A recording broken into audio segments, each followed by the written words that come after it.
الحمد لله وكفى وسلام على عباده الذين اصطفى أعوذ بالله السميع العليم من الشيطان الرجيم بسم الله الرحمن الرحيم 15 شعبان کی رات کے حوالے سے کافی باتیں بیان کی جاتی ہیں اور رب کریم کی توفیق سے اس بات کا آج ارادہ ہے کہ اس حوالے سے کچھ عاجزانہ گزارشات عرض کرنے کی کوشش کی جائے۔ اس حوالے سے پہلی بات سورہ الدخان کی جو آیات آپ نے پڑھی اور ان میں اللہ تعالیٰ نے ایک بابرکت رات کا ذکر فرمایا اور یہ بیان کیا کہ اس میں ہر حکمت والے معاملے کا فیصلہ کیا جاتا ہے، تو کیا 15 شعبان کی رات وہی رات ہے؟ آیات کا ترجمہ اہل سماعت فرما لیجیے۔ انا انزلناہ فی لیلۃ مبارکہ، بلا شبہ ہم نے اسے نازل کیا بابرکت رات میں۔ انا کنا منذرین، بلا شبہ ہم ہیں ڈرانے والے۔ فیہا یفرق کل امر حکیم، اس رات میں ہر حکمت والے معاملے کا فیصلہ کیا جاتا ہے۔ امرم من عندنا، بطور حکم ہماری طرف سے۔ انا کنا مرسلین، بے شک ہم ہیں بھیجنے والے۔ وہ کچھ لوگ اس رات سے مراد 15 شعبان کی رات لیتے ہیں۔ میرے ساتھ پھر ان آیات پر غور فرمائیے۔ انا انزلناہ فی لیلۃ مبارکہ، ہم نے اسے اس سے پہلے فرمایا حامیم والکتاب المبین۔ حامیم قسم ہے واضح کتاب کی۔ انا انزلناہ فی لیلۃ مبارکہ، ہم نے اسے بابرکت رات میں نازل فرمایا۔ اب میں آپ جو بات کہیں یا کوئی بھی کہے، اس بات کی حیثیت کیا ہے اور رب کریم اپنی فرمائی ہوئی بات کی تفصیل جو دوسرے مقام پر فرمائیں، اس کی حیثیت کیا ہے؟ کیا دونوں میں مقابلہ کی گنجائش ہے؟ تو اس رات جسے یہاں لیلہ مبارکہ کہا گیا، اللہ تعالیٰ نے اس رات کے بارے میں بات کیا بیان کی؟ انا انزلناہ، کہ اس رات کی باتوں میں سے ایک نمایاں بات کیا ہے کہ ہم نے اس رات میں قرآن کریم نازل کیا۔ کیا قرآن کریم کا کوئی اور مقام ہمیں بتلاتا ہے کہ قرآن کریم کب نازل ہوا؟ شعبان میں یا رمضان میں؟ نکالیے شہر رمضان الذی انزل فیہ القرآن، دوسرا پارہ نکالیے، دوسرا پارہ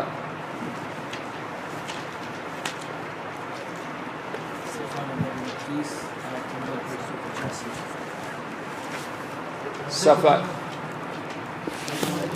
29 آیت نمبر 185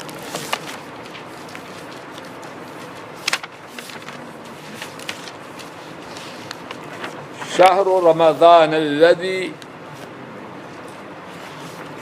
انزل فیہ القرآن، جی پیج 29 آیت نمبر 185 سورہ البقرہ، اور دوسرا پارہ شہر رمضان الذی انزل فیہ القرآن، قرآن کا مہینہ اس میں، رمضان کا مہینہ اس میں قرآن نازل کیا گیا۔ محسن جی 15 شعبان کی رات رمضان میں ہے یا شعبان میں؟ شعبان اور رمضان ایک مہینہ ہے یا جدا جدا مہینوں کے نام؟ اب رب کریم کی بات درست ہے یا کسی اور کی؟ یہ کہتے ہوئے بھی ڈر لگتا ہے، کوئی بات ہے کرنے والی؟ مزید سماعت فرمائیے، رمضان کا مہینہ اس میں 29 یا 30 راتیں ہوتی ہیں، تو یہ آیت کریمہ جس رات میں نازل ہوئی اور اس کا نام سورہ دخان جو ہم نے پڑھی اس میں ہے لیلہ مبارکہ، کیا خصوصاً اس رات کا بھی ذکر قرآن کریم میں کہیں ہے؟ انا انزلناہ فی لیلۃ القدر۔ اب سب صفحہ بتائیے، 30واں پارہ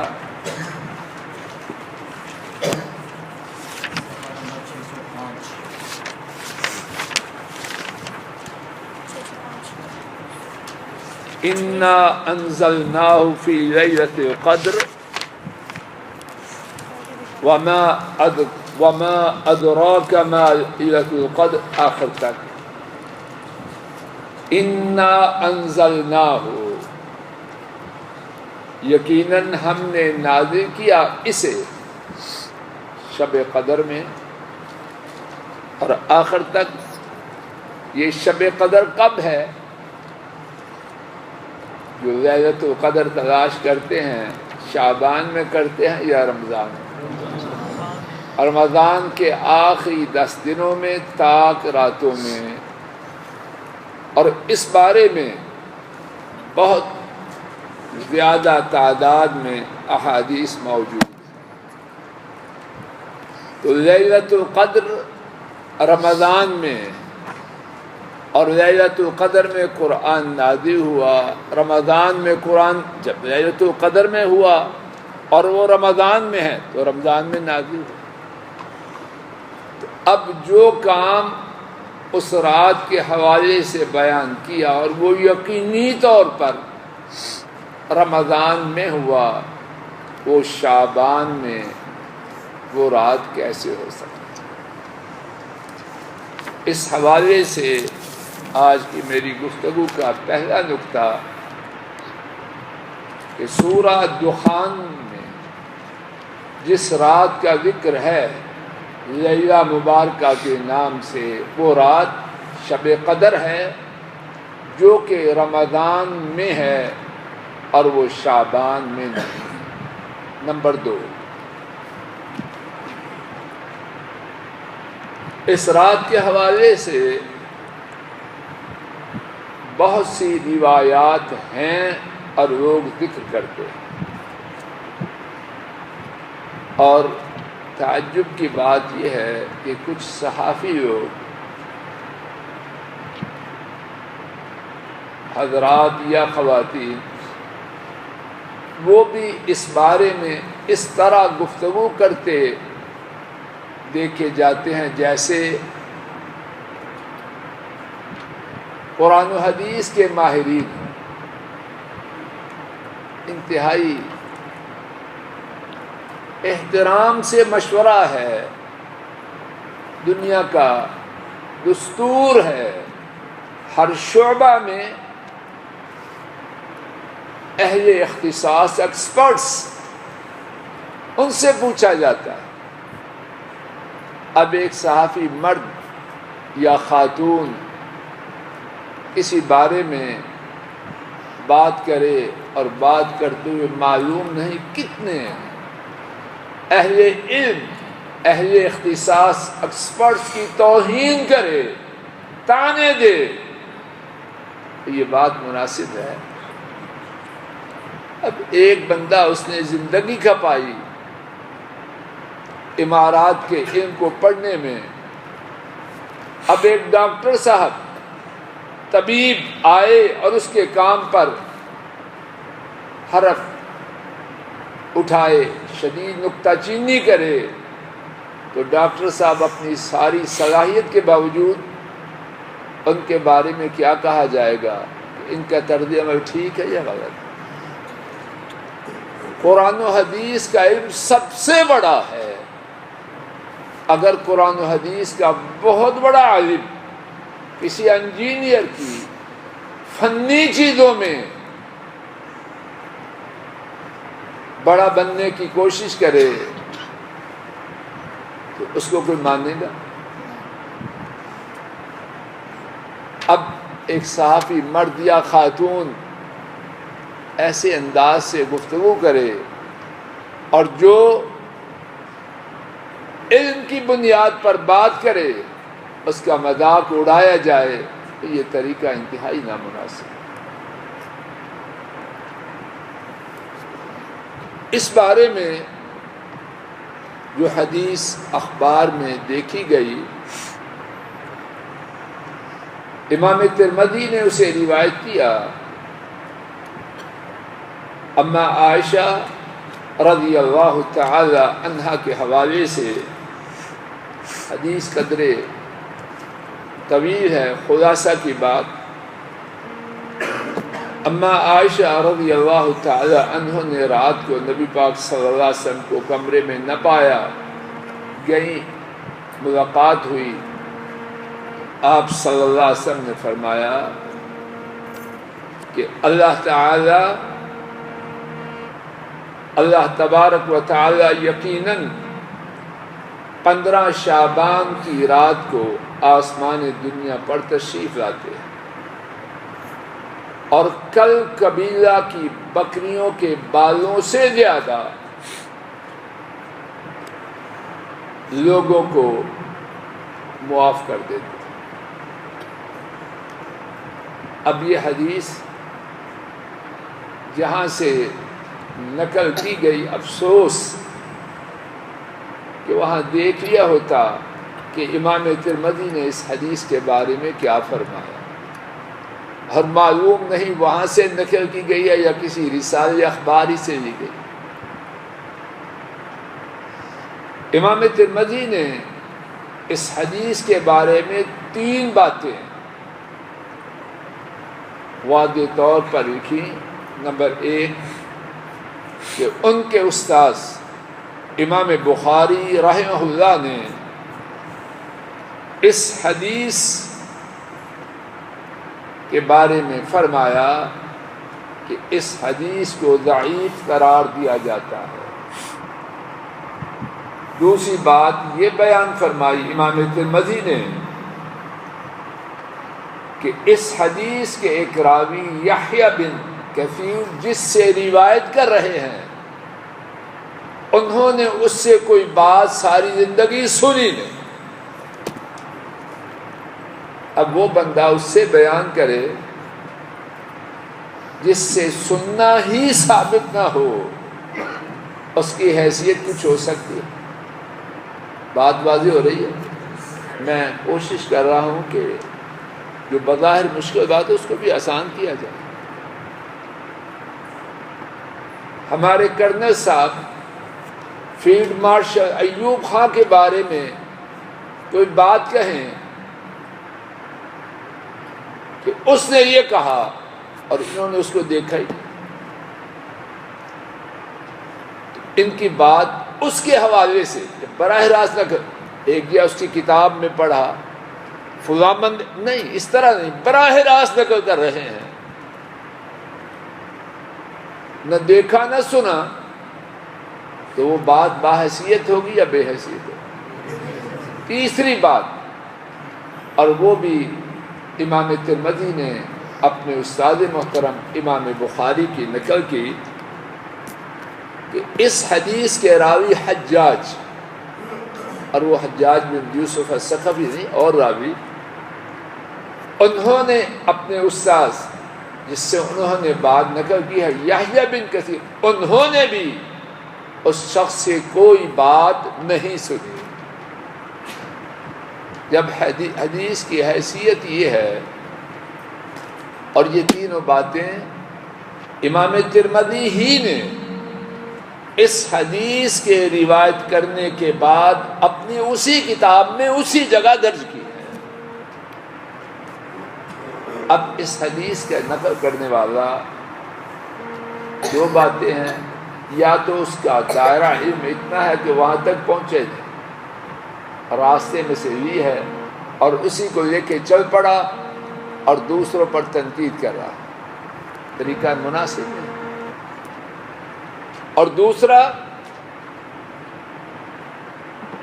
کہ اگر میں گزارش کروں گا، میں کسی بھائی کو یہ اجازت نہیں دیتا کہ وہ میری تصویر بنائے، کسی کو اجازت نہیں دیتا، اور میں ساتھیوں کے لیے اور اپنے لیے دعائیں کرنے کے لیے، بد دعائیں کرنے کے لیے یہاں اکٹھے نہیں ہوتے، کسی کو اجازت نہیں، کسی طریقے سے۔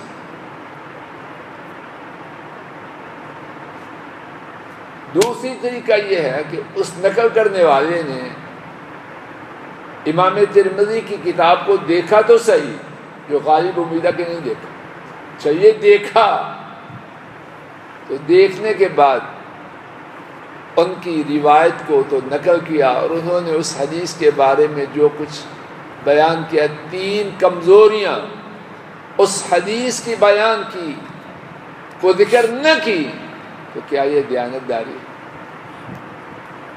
غلط طریقہ۔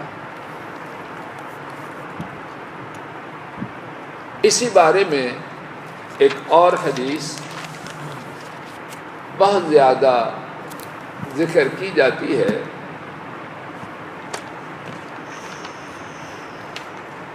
اور اسے امام ابن ماجہ نے حضرت علی رضی اللہ تعالی عنہ کے حوالے سے روایت کیا ہے کہ نبی کریم صلی اللہ علیہ وسلم نے فرمایا، جب 15 شعبان ہو اس کی رات کا قیام کرو اور اس کے دن کے روزہ رکھو، اور اس کے دن کا روزہ رکھو، کیونکہ اللہ تعالیٰ غروب آفتاب سے لے کر،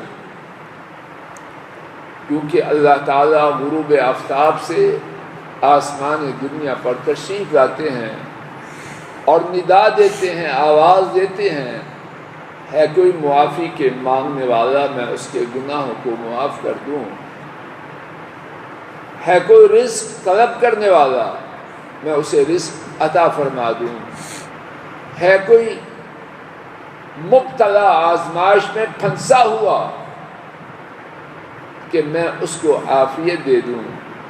اور اسی طرح ایک ایک چیز کا نام لے لے کے اللہ آواز دیتے ہیں یہاں تک کہ فجر طلوع ہو جاتی۔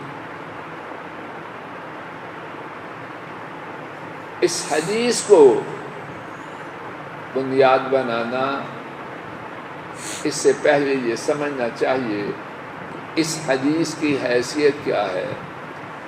حافظ ابن جوزی رحمہ اللہ لکھتے ہیں کہ اس میں ایک راوی ابن ابی صبرہ وہ جھوٹی حدیث بنایا کرتا تھا، اور حدیث کی جو غلط احادیث ہیں ان کی بدترین قسم وہ ہے کہ اس کو بنایا جائے، کیا کہتے ہیں، فیبریکیٹڈ، خود ساختہ اور اصول حدیث میں اس کا نام ہے موضوع. نبی پاک صلی اللہ علیہ وسلم کی فرمائی ہوئی نہیں بلکہ کسی اور کی بنائی ہوئی ہے. اگر کوئی جاپان کی مہر لگا کے کپڑا بیچے، کپڑا ہے پاکستانی اور بیچے جاپانی کر کے، وہ کون ہے؟ تو جو حدیث میں ایسی حرکت کرے وہ جرم چھوٹا ہے یا اس سے کہیں گنا بڑا ہے؟ جی. اور جو اس کھوٹے سودے کو چلائے اور دوسروں پر اعتراض کرے، اسے اللہ سے ہم کچھ نہیں، ہم یہی کہتے ہیں اللہ سے ڈرنا چاہیے، اللہ سے ڈرنا چاہیے. یہ کون سی دین کی خدمت ہے؟ جھوٹی احادیث کو رواج دینا اور جو سمجھائے اس پہ ناراض ہونا. بنائی گئی حدیث. دو باتیں ہو گئی. تیسری بات، وقت ہو گیا ہے تو اب کیا چاہتے ہیں؟ کل پہ اچھا میں انشاءاللہ پھر بھی مختصر کرتا ہوں. دو باتیں ہو گئی. تیسری بات،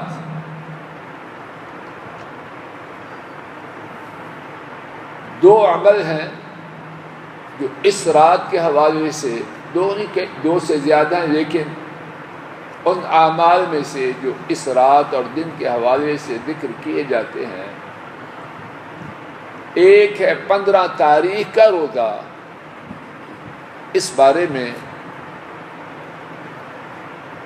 ایک بہت بڑے محدث علامہ محمد عبد الرحمن مبارک کو، انہوں نے ترمذی کی شرح لکھی ہے عربی میں. وہ لکھتے ہیں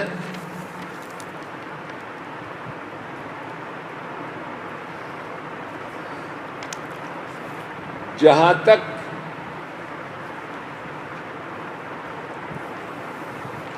پندرہ تاریخ کا روزہ ہے، میں نے اس بارے میں حضرت صلی اللہ علیہ وسلم کی کوئی صحیح حدیث نہیں پائی. دو باتوں کی طرف توجہ کیجیے. ایک دیکھیے، سمندر ہے اللہ کے فضل و کرم سے حدیث کا. عرب دنیا میں آج بھی ان کی کتاب یونیورسٹیوں میں بہت بڑی حیثیت رکھتی ہے، لیکن بیان کا انداز دیکھیے. کہہ رہے ہیں میں نے 15 تاریخ کے شعبان کے روزے کے بارے میں کوئی حضرت صلی اللہ علیہ وسلم کی صحیح حدیث نہیں پائی. کسی پر فتویٰ نہیں لگایا، لیکن اپنی تحقیق کی انتہا وہ واضح کر کہ 15 تاریخ کو روزہ رکھنا، اس بارے میں کوئی حدیث انہیں نہیں ملی جو ثابت شدہ. چوتھی بات، 15 تاریخ کی رات کی عبادت، اس کی کوئی خاص حیثیت ہے؟ اس بارے میں متعدد کافی زیادہ احادیث، اور ان میں سے اکثر احادیث کمزور، ان میں کوئی نہ کوئی خلل کمزوری ہے. علامہ مبارک پوری لکھتے ہیں یہی، لیکن اتنی زیادہ احادیث کے ہونے سے یہ بات سمجھ میں آتی ہے کہ اس رات کی عبادت کی کوئی خاص حیثیت ہے. یہ ان کی رائے. علامہ البانی رحمۃ اللہ علیہ اور بعض دیگر محدثین نے ایک حدیث بیان کی ہے. اللہ جانے ایک سے زیادہ میں بات وہاں تک کرتا ہوں جہاں تک میری معلومات پہنچی. ایک حدیث ذکر کی ہے جو ضعیف سے اوپر ثابت ہے. وہ سماعت فرما لیجیے۔ امام ابن ماجہ نے حضرت ابو موسیٰ اشعری رضی اللہ تعالی عنہ کے حوالے سے روایت نقل کی ہے، حضرت صلی اللہ علیہ وسلم نے فرمایا اللہ تعالی شعبان کی 15 تاریخ کو جھانکتے ہیں۔ کیسے جانتے ہیں؟ جیسے ان کی شان کے شایان۔ تو مشرک اور بدعتی اس کے سوا، اور بعض نے اس کا ترجمہ کیا ہے مشرک اور وہ شخص جو مسلمانوں کے خلاف دل میں کھوٹ رکھتا ہے، اس کے سوا باقی لوگوں کے گناہوں کو معاف کر دیتے ہیں۔ اس حدیث سے اور باقی جو کمزور احادیث کا ایک مجموعہ ہے، یہ بات سمجھی جاتی ہے کہ اس رات میں اگر اللہ کی رحمت کو خاص طور پر طلب کیا جائے، گناہوں کی معافی مانگی جائے، تو اللہ کے فضل و کرم سے ایسا کرنا، اس کی حدیث سے بات ملتی ہے۔ 3 باتیں کی 4 5ویں بات، کچھ لوگوں نے اس رات کے لیے مخصوص نمازیں بنائی۔ انہی نمازوں میں جو میں نے پڑھا، مجھے لوگوں کا پتہ نہیں اب کیا کیا ہے، کچھ لوگوں نے 100 رکعت نماز، اب بھی ہے یا ختم ہے؟ اب بھی 100 رکعت نماز، اور ہر رکعت میں 10 مرتبہ قل هو اللہ کرنا، بالکل بنائی گئی بات۔ حضرت صلی اللہ علیہ وسلم سے اس کا کوئی ثبوت نہیں ہے، اور علامہ مبارک پوری رحمۃ اللہ علیہ نے یہ بات واضح کی کہ اس کا آغاز 448 ہجری میں کیا گیا۔ نبی کریم صلی اللہ علیہ وسلم کی وفات کے کم و بیش 437 سال بعد۔ اب جو بات آپ کی وفات کے 437 سال بعد شروع کی جائے، اس کی شرعی حیثیت کیا ہوگی؟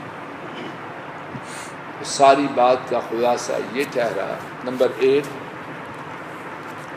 15 تاریخ کی رات کو سمجھنا کہ یہ وہ رات ہے جس میں قرآن کریم نازل کیا گیا اور جس کا ذکر سورہ الدخان میں ہے، یہ غلط ہے۔ اور اس بارے میں میرے سامنے ہے، وہ میں نے ذکر نہیں کیا، اب اشارت کر، حافظ ابن کثیر رحمۃ اللہ علیہ نے 2 ٹوک بات کی۔ شیخ محمد جمال الدین قاسمی، ان کی بھی تفسیر ہے، انہوں نے بھی 2 ٹوک بات کی۔ علامہ محمد عبد الرحمن مبارک پوری، انہوں نے بھی 2 ٹوک بات کی ہے کہ یہ رات جس کا ذکر سورہ الدخان میں ہے اور جسے لیلۃ المبارکہ کہا گیا ہے، یہ رمضان کی شب قدر ہے، 15 شعبان والی رات میں۔ دوسری بات یہ ذکر کی گئی کہ حضرت عائشہ رضی اللہ تعالی عنہا کی حدیث کہ حضرت صلی اللہ علیہ وسلم کے قبرستان، اما عائشہ نے بات گفتگو، وہ حدیث ثابت ہے۔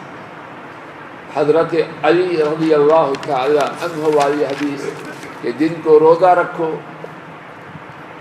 رات کو قیام کرو، وہ بھی ثابت ہے۔ تیسری بات، 15 تاریخ کا روزہ رکھنا، یہ ثابت نہیں ہے۔ چوتھی بات، اس رات کو خاص طور پر عبادت کرنا، اس بارے میں متعدد احادیث ہیں جو اگرچہ کمزور ہیں، لیکن بعض محدثین نے فرمایا کہ اتنی زیادہ احادیث کے جمع ہونے سے کچھ بات بن جاتی ہے، اور ایک حدیث جو کمزور نہیں بلکہ ثابت شدہ ہے، اس میں بھی اس رات کی شان و عظمت کے بارے میں بات آپ سن چکے۔ 5ویں بات یہ عرض کی گئی کہ اس رات میں 100 رکعت پڑھنا اور ہر رکعت میں 10 دفعہ سورہ اخلاص پڑھنا یہ حضرت صلی اللہ علیہ وسلم سے بالکل ثابت نہیں۔ اب چھٹی بات بھی اس کے ساتھ مزید اضافہ فرما لیجیے۔ بعض لوگ حضرت علی رضی اللہ تعالی عنہ سے یہ حدیث نقل کرتے ہیں کہ حدیث میں ہے کہ جس شخص نے اس دن میں روزہ رکھا اسے 60 سالہ زمانہ ماضی میں اور 60 سالہ زمانہ مستقبل میں روزوں کا ثواب ملے گا، یعنی 120 سال کا۔ یہ حدیث موضوع ہے۔ حافظ ابن جوزی نے فرمایا کہ یہ حدیث موضوع ہے۔